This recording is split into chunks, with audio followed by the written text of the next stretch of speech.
पेशावर में रिक्शा चलाने के लिए औकातकार मुकर्रर करने का फैसला कर लिया गया है। पेशावर की सड़कों पर 80,000 से ज्यादा रिक्शे अब मुकर्ररा औकातकार के तहत चलाए जाएंगे। इस पर हम बात करेंगे डॉनिस के रिपोर्टर जाहिद इमदाद से। जाहिद, बताइएगा कि टाइम फ्रेम क्या तय किया गया है?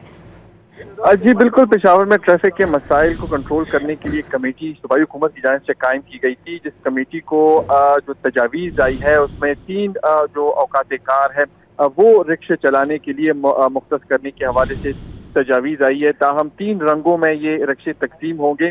जो सब्ज रंग का रिक्शा होगा परमिट के साथ, तो उसको 24 घंटे रिक्शा चलाने की इजाज़त होगी। ताहम जो सुर्ख रंग है तो वो सुबह 6 से दोपहर 2 बजे तक जो है वो रोड पर चल सकते हैं। इसी तरीके से जो जर्द रंग का रिक्शा होगा तो वो दोपहर 2 बजे से रात 12 बजे तक रोड पर चलेगा।